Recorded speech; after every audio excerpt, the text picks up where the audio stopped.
Hello and welcome to another episode of PowerPod where I have Ethan joining me from Compete. So welcome to the PowerPod, Ethan. Hey, thank you. Thank you for having me and good to see you again. Fantastic stuff. We have 20 questions to dive into, so we'll get cracking. In one sentence, what problem does your project solve? Yeah, so Compete really went out to solve all the biggest pain points that gamers have. And the way that we do that is by offering universal free access to you, to your friends, to play all your favorite game modes, and to really have a stake in the value that you're helping to create along the way. Fantastic. And what is your 30-second elevator pitch? So, if you're a gamer out there, you're one of billions of people who have been slowly but surely squeezed half to death over the course of the last 20 years playing your favorite games. And so, if you're sick of that, if you want a real stake in the game that you're playing, in the value that you're creating, and you're looking for a platform that offers you all your favorite game modes in one place for free, Compete's a really good place to do that. Answer. How does your technology differ from competitors? Yeah, so it's kind of interesting. I would say that a lot of people, or some people, would say that Compete is not Web3, and some people would say that Compete is to Web3. And I think that that's kind of the point. We're somewhere in the middle. We do offer full ownership of all the assets that you earn in Compete, but it's not forced. You don't need to do it on the front end. You don't need to commit to it. If you never want to take ownership, we're cool with that too. We're really just trying to give you guys, players, as many options as possible and to really like focus on the fun. That's kind of the goal that we're going for. And I think that a lot of games kind of focus, one way or the other a little bit too hard. And we're just kind of trying to ride that middle line. Yeah, I think focusing on the fun is definitely a good value proposition for Web3. And I love the name Compete as well. It's going to resonate with gamers on a global scale. Literally, people play to compete. So it's, Compete with a yeah, K. That's right. exactly. But it rolls off the tongue very nicely. So Uh-huh. who's your target demographic? I feel like a broken record here, but really like gamers everywhere. All the most popular game modes out there, the games that players have access to have serious fundamental problems. Either they're paid yearly releases, you don't have ownership over the stuff you have, there's no cross play, and there's no cross progression. These are big fundamental issues that gamers everywhere, and it's a little bit of an argument as to how many gamers are out there. I'm just going to use a round number of 1 billion. It's probably more. Every single one of them, if they watch this, is going to resonate with at least one or two of those pain points. And we're really looking to speak directly to them and to give them a better option, frankly. Absolutely. I think 1 billion is probably about right. If you think the male population, I'm pretty sure, we must say 95% of them have at least played a game in their life. So Yeah. I think that's fairly accurate. Yeah. So let's jump into alpha. What's the biggest alpha you can share with us? The biggest alpha that I could share with you as far as Compete, I think whether you're a player or you're a trader, kind of regardless of why you might be interested in Compete, you want a bigger ecosystem. You want more people coming. With our launch onto PlayStation in the next couple of months, as well as Xbox shortly thereafter, as a free-to-play game, we're really going to stand out from the crowd. And it's pretty much a certainty that we're going to get the type of traction that players are hoping for, but obviously like aren't banking on, right? And I think that when you consider that if you look at an iPhone or the Google Play Store, the number of free games are somewhere in 150,000, 200,000 even. There's so many that you can't even figure out how many exist, right? But if you go and you look on PlayStation, right now there's 170 some free games that are available. Half of those are dead. A good number more are just kind of mini games. And so the one thing that every gamer does is browse the free section. No one likes to pay when they don't have to. And so there will be millions of people who at least have the option to come and check out Compete. And I think more will than some people expect. So that's probably the biggest alpha I have. Yeah, I think that's a huge draw as well. You're going to capture that demographic and provide high quality gaming as well, fun, entertainment. So I think you've definitely got a kind of a niche area of the market there that you can tap into. So let's jump into the more personal questions. So what is the worst advice you've ever been given? The worst advice I've ever been given: go to college, honestly. I was really pushed to go to college. I did it. I got my degrees. I met a lot of really cool people there. So, I can't fully bash on it. But as far as using that education for the way that I had signed up for it initially, big waste of my time and money. Education, life experience, and key skills don't necessarily map out as advised. What is your favorite conspiracy theory that you don't actually believe? I believe a lot of them, honestly, more and more every day.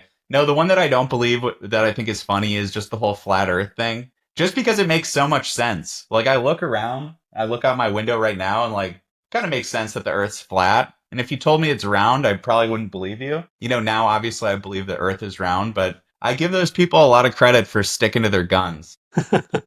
So yeah, I'll go with that one. Yeah, no, that's great. Amazing bunch of people as well. It's very interesting as to kind of the Yeah, ideology that they have there still. that's right.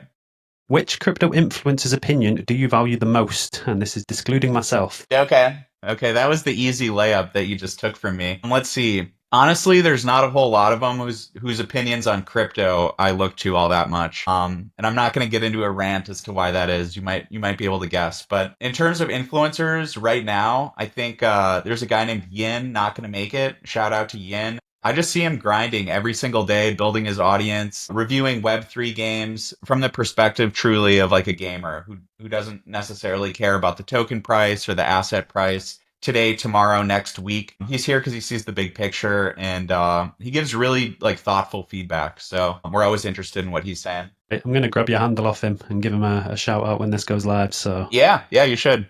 be a nice touch. Go to takeaway or fast food. There's this Thai place in town. It serves you up on a paper plate or one of those little styrofoam things. But my God, if the Thai food is better in Thailand, I might move there because this place is really good. Apparently, the Thai food's really good in Thailand as well. Proper street I food. believe that. I believe that. Yeah, haven't had it yet. Definitely on the bucket list. If you had a clone, what would you get them to do for you? Let's see.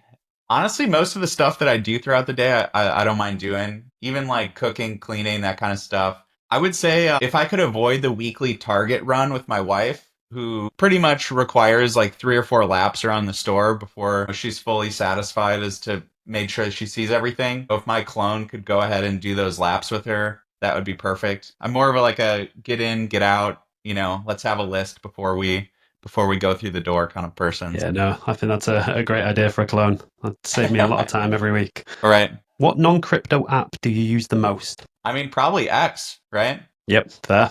That makes Yeah, sense. yeah, probably X. Good way to stay in the loop. Sometimes maybe a little too in the loop, but I use that, and yeah, we'll go with X. Makes sense. Coffee drinks, energy drinks, or herbal tea? A big sugar-free Monster guy. So the white Monster cans, usually about one a day. Not always, but pretty much every day. Yep. I always say gamers and energy drinks, man, they don't drink a lot of coffee, but the energy drinks, they're all over them. Don't get me wrong, I'm a coffee guy too, but daily driver is for sure the sugar-free Monster. Great stuff. And what do you do for fun? Right now, train my dog. So we got a puppy, let's see, about 4 months ago. He's a little Malinois Shepherd mix, real high drive, big pain in the butt right now, but he's a good dog and he's learning every day. And it's been really fun to kind of show him the world and teach him. So that's kind of what I've been doing for fun recently. Nice, that's cool.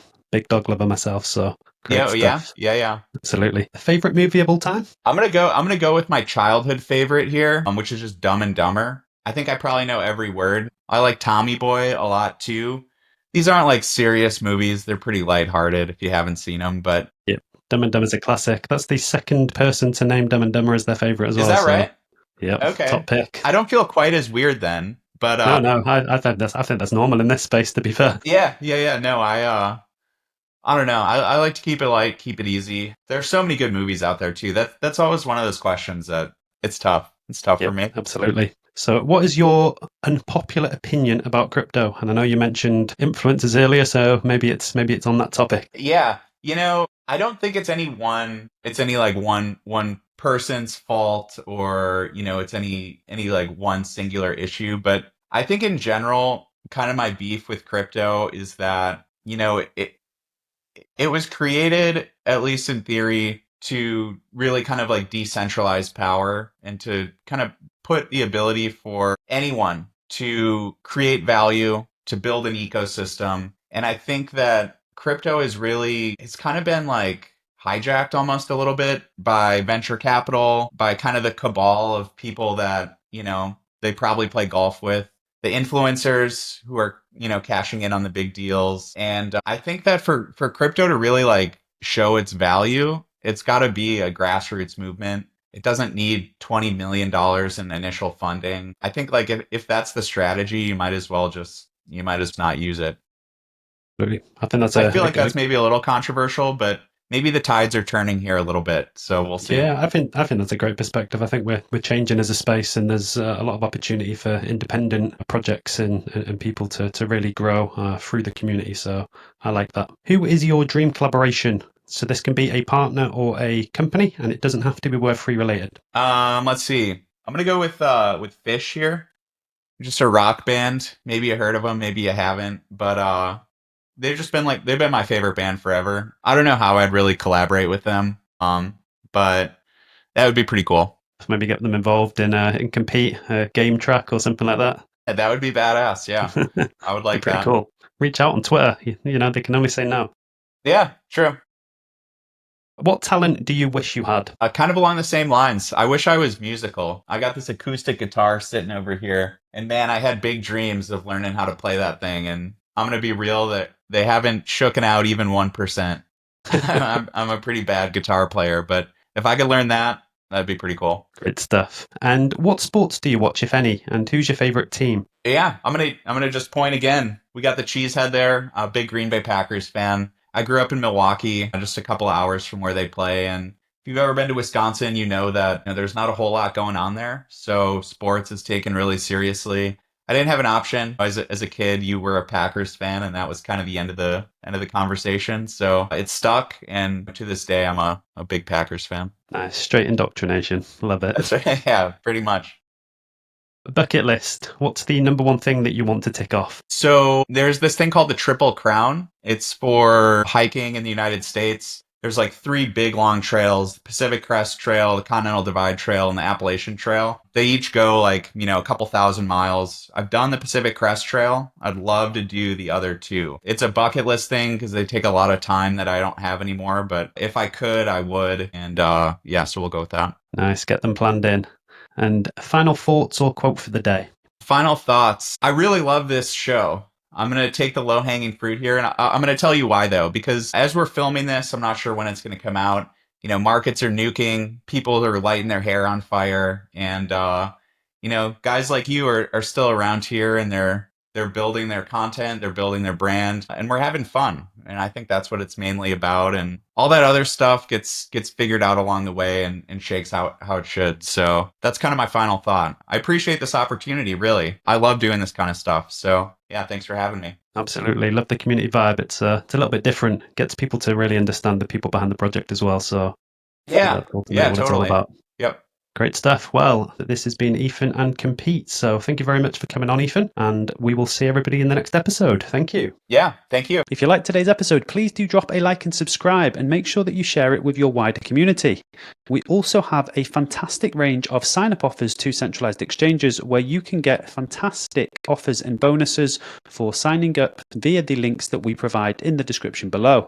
In addition to this, all of the revenue that we make from our affiliate links will be going directly back to the Decrypting community. So we are redistributing the way that wealth is shared and generated across the Web3 space.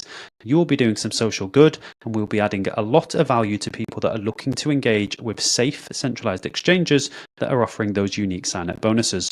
We will see you in the next episode.